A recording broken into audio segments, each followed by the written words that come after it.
My name is Howard Trembeth. I'm in the middle of the biggest transformation of my life. I avoided getting married until I was firmly established in my career. Lilith, my first and only wife, was born a month after me. We both celebrated our 50th birthdays earlier this year. We didn't have anything to protect when we married, so there's no nuptial agreements. Lilith and I have lived in this house for 21 years. We moved in a year after we married and then brought our firstborn back here 2 months after we were settled. Our second child joined us 2 years later. Both of those kids are off to college. I've recently convinced Lilith that we should move to a gated community for 50 and over couples. Once we had a firm commitment for our house, we put down a contract and a few thousand in earnest money to hold the new home. Now you understand why most of our belongings are boxed up. I won't be moving to that house in the gated community, though. Actually, neither of us will. I just got off the phone with the realtor withdrawing our offer. Losing a couple of grand to pull off my exodus was a small price to pay. Our time in this house is over, though. We do have to move as we attended the closing 3 days ago on Monday. We have until a week from tomorrow to turn the keys over. Lilith thinks I left on a business trip yesterday morning. I haven't been employed since I resigned a week ago. I purchased a one-way ticket to Atlanta. From Atlanta, I have a car lined up and will drive down to the Gulf and then board a ship. I should be in my island retreat in a couple of days. I'm not planning on divorcing Lilith. I do plan on taking the entire proceeds of our house sale, my 401k payout, and the bulk of our savings. With a newly acquired identity, I'm hoping to live out my life sailing around the Caribbean. It has cost more than I care to admit to establish offshore accounts. With electronic banking and an appropriate amount of money laundering, all of that money is now in my new identity's cryptocurrency accounts. Since there are over 10,000 cryptocurrencies, I'm hoping like hell the one I chose survives. I plan on converting that imaginary money back into something with more stability as soon as possible. Imaginary things can disappear at the most inopportune moments, kind of like Lilith's wedding vows. Around 3 p.m., I called Lilith. She answered on the 4th ring and sounded perturbed. "Hi, babe. How was your trip?" she asked. "All right. Same stuff. Different city. What are you up to?" "Just boxing some more stuff up," she replied. "Okay. Lie number 1. She's 30 miles away at Arnold Perniss's house. He is Lilith's current companion. I don't really know if he is her first. Fact is, I don't care. One is too many. As much as I'd like to confront them directly, my revenge is simply to leave Lilith high and dry. Arnold's wife is likely to deal with him." "Are you marking the boxes that contain your stuff?" I inquired. "Yes, dear. Mine are clearly marked Lilith. Yours are marked Howard. It will be very easy to put yours into your closet and mine into mine. Would you mind looking in my desk for my day planner?" "It should be in the top right drawer," I said. After a minute. "I don't see it. Are you sure about where it is?" "Lie number 2. You would have to be inside my home, like my brother is now, to even check. All I really cared was that my brother would have time to empty the house I sold. Since it appears she has no intention of returning anytime soon, I'm confident my plans needn't change." "No problem. You said you were having lunch with friends today. Where did you go? Would I know any of them?" "We went to the diner by my office. Just some of the ladies I work with. What are you doing for dinner?" "Lie number 3. My investigator says you drove to Arnold's place this morning at 9 a.m. and haven't left yet." "I'll probably just order a steak from room service. The company pays for it. What's on tap tonight?" "Just another load of laundry and packing. I hear the dryer buzzing. I should go. Call me later. I love you." "Talk to you soon," I replied. I guess once you start lying, it gets easier. There was nothing about this woman that I could believe anymore. There were 2 rental trucks at my old house with 4 guys loading things as quickly as possible. The truck with my stuff was headed to the storage unit my brother rented this morning. The other truck was making its 4th trip to the consignment store. Both trucks were due back to the rental place by 5 p.m. By the time I hung up with Lilith, my old house was most likely vacant. I was waiting for the confirmation from my brother. He had certainly earned the 5 grand I paid him. The overnight package addressed to my attorney was ready to go. I'd signed all of the legal documents and was sending those, my house keys, and the garage door opener. Lilith would need to surrender her keys and opener as well. My attorney would soon be in touch with her. I didn't bother to call Lilith again. When I attempted to talk with Arnold's wife and tell her about the investigator's report, she hung up on me. Such is life. She'll get the report, along with pictures and videos, as it is being delivered by hand today. Then there were the 16 packages that I mailed. Lilith's parents, her friends, her employer, her siblings, and for the hell of it, our kids all got the same package. I did put a note in my kids' packages notifying them that I was disappointed in them disappearing and did not know if I'd ever be back in touch with them. And the package I felt the best about, mailed to Lilith, allowed me to vent. Other than stirring the pot, I'm not sure what I expected to accomplish. Still, it felt good. Lilith. By now, you probably realize that your inappropriate activities have resulted in the loss of your marriage. I've taken all of the readily available money. I've also taken what I wanted from the house. The rest of our belongings were delivered to a consignment store to be sold. My attorney has the details. You can claim the proceeds. I don't care about an amount of money that small. Don't bother looking for your jewelry. Those cash for gold places gave me a healthy sum of money. The rings from your aunt brought the most. My wedding band didn't net much, but c'est la vie. That diamond earring set you received from Arnold, well, it wasn't really worth all that much. Kind of like your wedding vows. The house is vacant now, and I withdrew our offer for the new house. That was just a ruse to get all of the proceeds for our house. Thanks for playing along. I'm not planning on divorcing you. You can spend your money doing that, if and when you save up enough. I do plan on replacing you as soon as possible, not that you care. I let the kids know that I'm disappearing. Since both were aware of your affairs and kept quiet, I've decided to disown them. I've told them that as well. There's really not much of a market for older, unfaithful spouses, so good luck to you in whatever career path you choose. If your parents hadn't committed all of their money to that retirement village thing, they might have been able to help you. Maybe you and Arnold can share accommodations. Maybe not. Don't know much about him. He's been a burden on society, but that's apparently what you wanted instead of your cushy lifestyle. Hopefully all of that deception won't cause you too much heartburn. I did leave you your father's pistol and a box of shells. Too bad you were too busy to join me taking shooting lessons. Oh well, point and pull trigger. Got it? If you're going to do a murder-suicide, do them first. If Arnold had kept his mouth shut, I might never have found out about the two of you. Bragging to that bartender about his relationship with some lady named Lilith was your undoing. What were the odds he'd stop by my brother Steve's bar? Steve said he immediately perked up since there's not too many ladies with a name like Lilith. Karma for me, I guess, especially when Arnold shared that photo of the two of you. When he paid by credit card, Steve asked to see his driver's license. After that, it was pretty easy to get all the evidence I needed. All of this for that man? How foolish can you be? Never mind. Foolish enough. I hope you weren't planning on leaving me and running off with Arnold. You can still run off with him, but it'll be with much less financial security. Thanks for a few endearing memories, but, for the most part, all of the other memories are tainted. Howard. Rather than keep my phone, I tossed it to the homeless guy snuggled up by the dumpster behind the hotel. I'd written down all of the contact information I cared to keep. I got a good night's sleep. Truth be told, it took several of those little bottles of booze in the hotel room to do the trick. Since all of this was on my credit card, I didn't care. I had no intention of being around to pay any bills. I have my doubts that any of the bills are going to get paid. Lilith has been a housewife for the last 22 years.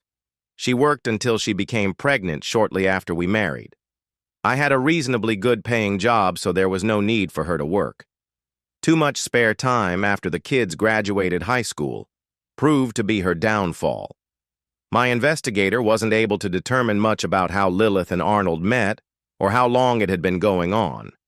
What he was able to find out is that both of my kids had met with them. For whatever reason, Lilith had dropped by the college campus and taken them out to dinner. The investigator indicated he had followed them and taken video with audio. I was able to identify both of my kids. Arnold had been introduced as her companion. Whatever Lilith promised them proved to be their downfall. They'd had plenty of time to call and talk to me, but it never happened. After charging breakfast back to my room, I caught a cab ride to the used car lot. I simply left the hotel. I'll let Lilith try to figure out why I didn't check out. I wasn't scheduled to vacate until Monday. With my cheap set of wheels, I headed for the coast. By Saturday evening, I was on the beach, having successfully withdrawn a pocket full of local currency from the account of my new identity. My first purchase was dinner and drinks. While eating, a very friendly local convinced me to enjoy the nightlife. Compared to the life I'd been living for 20-some years, this one was energetic. Exchange rates made it such that I could live comfortably every day of the week if that's what I wanted. For the time being, that is what I wanted.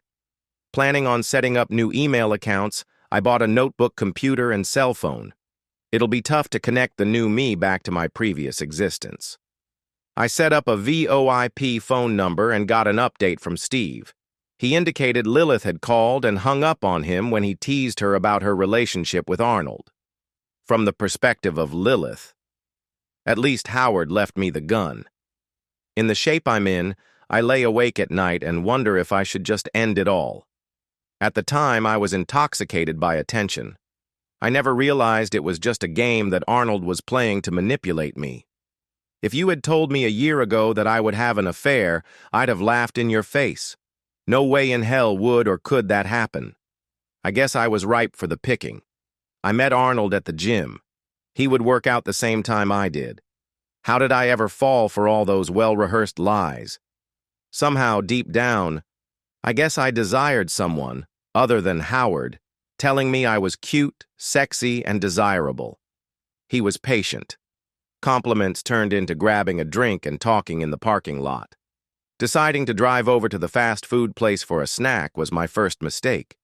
Why in the world would a married woman meet a married man in a private setting? It took months of slowly playing me until our first inappropriate encounter. I started thinking about Arnold when I was with Howard. That was most likely what made it easier to succumb to advancing our relationship. I'd already mentally done it, so it was a short leap. Having my ego stroked about how desirable I was just fueled my demise. After our relationship advanced, I felt connected to him. I really was foolish. We had progressed to meeting at his summer house once a week. It was pretty easy to come home a touch late from running errands. When Howard went out of town for a few days, I was spending time with Arnold. Somewhere along the line, he had me believing I should leave Howard, take my share of the marriage, and he would do the same to his wife. We could continue our relationship as a couple. I don't know what possessed me to tell my kids, but I did. I think Arnold guided me into that decision to solidify my desire to abandon my marriage. When Howard left on that trip to Atlanta, I hadn't decided what I was going to do. I thought I handled the call from Howard deftly. It was only in the morning, when getting ready to leave, that I read the text from my sister. She'd received a package from Howard with explicit details of my affair. "Arnold, Howard knows," I exclaimed. "Good. You can start the divorce now," he replied. "But I don't—" I shut up because I hadn't decided if I really wanted a divorce. I ran into the bathroom and was sick. What have I done? It was about that time that a car pulled up and a gentleman served Arnold with divorce papers. "That woman, she's not leaving me with nothing. Take care of your own problems. I'm out of here," Arnold shouted angrily. And with that, Arnold drove off. After struggling to get home, I found our house completely empty. I was sick in my bathroom, too. While slumped over the toilet, someone rang our doorbell. There was an overnight package by the door. I feared the worst. Howard's letter crushed me. I called my kids and told them of the nightmare my life had turned into. Both of them had received packages, too. They had video proof of my indiscretions with Arnold. They were shocked to realize that Howard no longer wanted anything to do with them. I guess they hoped for a chance to explain their reasons to him. I know I did. After picking up some fast food, I headed to the consignment shop. My credit card still worked, which surprised me. Some of my stuff had already sold, and the person there said if I wanted my things, I'd have to pay a cancellation fee. It was cheaper to buy back just the stuff I wanted. That fast food was no longer being digested. When I called Howard's cell, some stranger answered his phone. The kids had no better luck. I didn't figure Steve would help me, but I had to try. He laughed when I started asking questions. "Tell you what, Lilith, I'll pay you $50 a night to work at my establishment. You'll need proper attire." "What do you say?" Steve mocked. "Leave me alone," I yelled. "Well, don't say I didn't try to help you. Speaking of which, I heard your relationship with Arnold crossed boundaries." I hung up on him. This was the longest weekend of my life. Sleeping on the floor, then trying to figure out what else I should buy back from the consignment store. The only pair of shoes I had were the ones I wore home that day. None of my makeup made it. I went to the discount store and loaded up on bathroom essentials. I tried talking with friends and family, but Howard had sent them the videos. Not a soul wanted anything to do with me. The call from Howard's attorney was unsettling. The locks will be changed on Friday whether I'm still inside or not. Apparently, I can be charged with trespassing if the homebuyers wanted to go that route. On Thursday night, I loaded my worldly belongings into my car and slept in a cheap motel. The young clerk acted like I was untrustworthy. I had become homeless. I knew we had bank and brokerage accounts, but after reading Howard's note, I wasn't expecting to find any money. It took a long time at each institution to convince them I was entitled to have access to the accounts. I couldn't rent a cheap apartment with what Howard left me. Thankfully, he hadn't canceled our credit cards. If I watched my spending, I could live on those credit cards for a year, or until they were revoked. My calls to find a divorce attorney only added to my pain.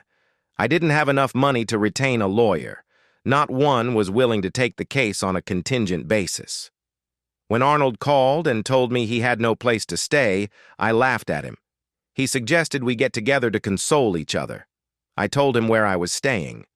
Leaving the door ajar, I sat and waited in my car. I left Arnold a note telling him to make himself comfortable.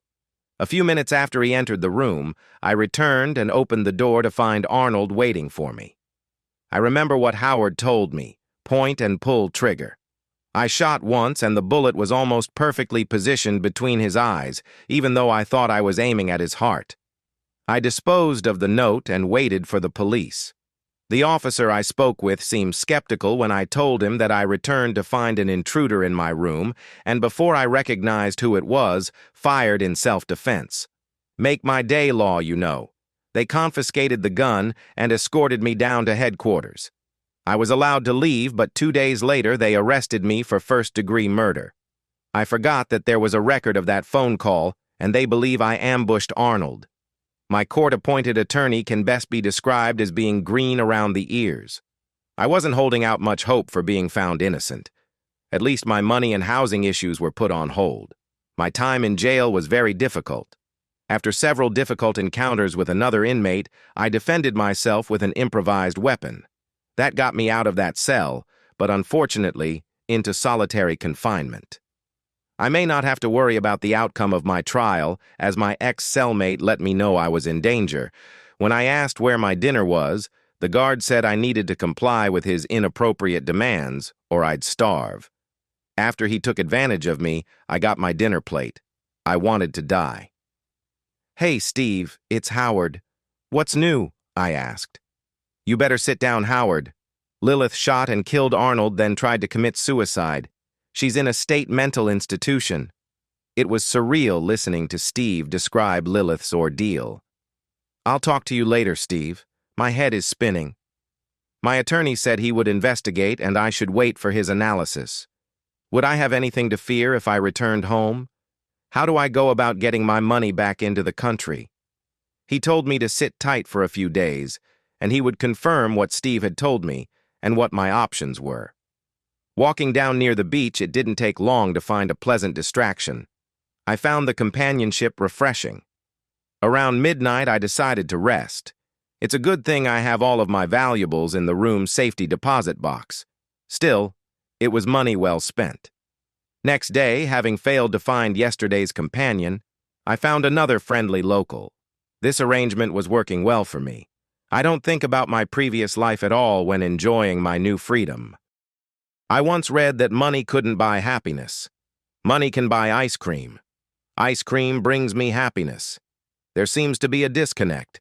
Same with companionship. Having a loving wife was nice until she wasn't. Helping these single working people seems like the humanitarian thing to do. It has been almost 9 months since my attorney told me I could return. I just don't think that's going to happen. I've been enjoying my new life and freedom.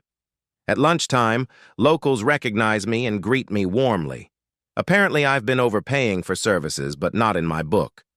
I still had heartburn about my kids, so I sent them each a greeting card with a quarter taped inside.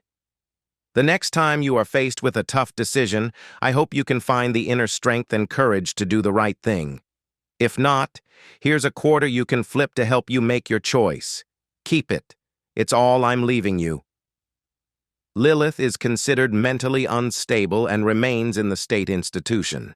Murder charges never go away, so if she ever gets better, it's only going to get worse. And so, we've reached the end of today's story. Was it what you expected, or did it take a twist you didn't see coming? I'm curious to hear your thoughts. Share them in the comments below, and let's get a conversation going. If this story kept you hooked, make sure to hit that like button. And if you're new here or just haven't subscribed yet, now's the perfect time to join our community. I bring you fresh, captivating stories every day, so click that subscribe button and turn on notifications so you never miss out. Thanks for watching, and I'll see you in the next one.